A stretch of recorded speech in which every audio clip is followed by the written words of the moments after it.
Hello, আসসালামু আলাইকুম everyone. কেমন আছেন সবাই? আমি আজকে একটা চিংড়ি মাছের রেসিপি শেয়ার করব, যেভাবে আমি সব সময় রান্না করে থাকি বা আমার ফ্যামিলির সবাই এভাবেই অনেক পছন্দ করে। এভাবে আমি সবগুলো চিংড়ি মাছ কেটে নিব। প্রথমত আমি যে চিংড়ি মাছের দাড়িগুলো আছে সেগুলো কেটে নিচ্ছি মুখের অংশে। এরপর মাথার উপরে যে খোসাটা আছে শক্ত, ওটাও আমি ফেলে দিব। ওটা চাইলে আপনারা রাখতেও পারেন বা ফেলতে পারেন, যাই হোক আমি ফেলে দিচ্ছি। চিংড়ি মাছের মাথায় যে মগজের সাথে যে পায়খানাটা থাকে ওটা আমি ফেলে দিব খুব সুন্দরভাবে। যাই হোক দেখেন, এটা একদম ঝোলার মতো থাকে, আমি ফেলে দিচ্ছি। চিংড়ি মাছের পিঠের মধ্যে যে কালো রগটা থাকে সেটাও আমি ফেলে দিব। আপনারা চাইলে এই যে খোসাটা অনেক শক্ত, আপনারা চাইলে ফেলতে পারেন, আমি রেখে দিব যেহেতু আমি এটা দিয়ে রেসিপি করব। এই যে রগটাকে আপনারা হয়তো হাতের সাহায্যে নয়তো বা একটা কাঠির সাহায্যে আপনারা উঠিয়ে নিতে পারেন। যাই হোক, এই তো আমি রগটাকে ফেলে দিচ্ছি। যারা একবারে চিংড়ি মাছ রান্না করতে জানেন না তারা আমার ভিডিওটা ফলো করতে পারেন। যাই হোক, এই তো আমি চিংড়ি মাছগুলো কেটে নিলাম। এবার আমি চিংড়ি মাছগুলো ভালোভাবে ধুয়ে নিব। আমি খুব সুন্দরভাবে হাত দিয়ে একটা একটা করে চিংড়ি মাছ পরিষ্কার করে নিয়েছি। যাই হোক, এই তো আমার মাছগুলো পরিষ্কার করা শেষ।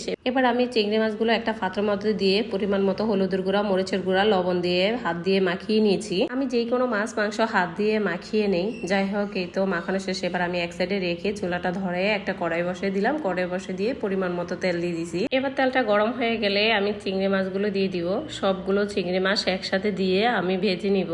আমি অফ ক্যামেরাতে মাছগুলো ভেজে নিয়েছি।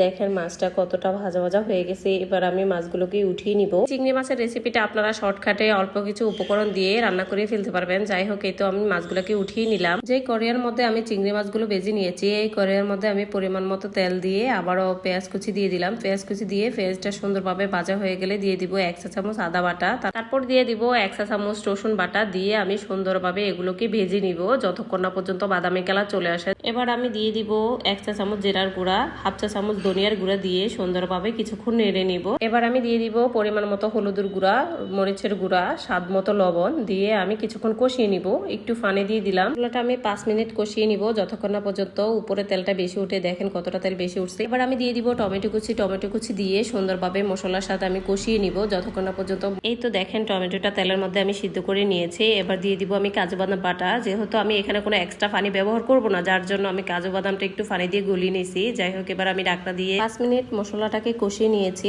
একদম লো হিটে, যেন মশলাটা পুড়ে না যায়। তো আমার মশলাটা কষানো শেষ। এবার আমি সবগুলো চিংড়ি মাছ দিয়ে দিব। চিংড়ি মাছগুলো দিয়ে আমি সুন্দরভাবে এগুলোকে মশলার সাথে কষিয়ে নিব। ফ্লেভারের জন্য দিয়েছি কয়েকটা কাঁচামরিচ কুচি দিয়ে আমি কিছুক্ষণ ঢাকনা দিয়ে রান্না করে নিব একদম লো হিটে, যেন মশলাটা পুড়ে না যায় বা চিংড়ি মাছটা পুড়ে না যায়। এবার আমি ঢাকনাটা উঠিয়ে আরো 5 মিনিট আমি চিংড়ি মাছগুলো রান্না করে নিব। আমার এই চিংড়ি মাছের রেসিপিটা একবার ট্রাই করে দেখেন। যদি আপনাদের কাছে ভিডিওটা ভালো লাগে তাহলে আমার চ্যানেলটাকে সাবস্ক্রাইব করে রাখবেন, যেন ভিডিও ছাড়া মাত্রই আপনাদের কাছে চলে যায়। এই তো চিংড়ি মাছটা আমার হয়ে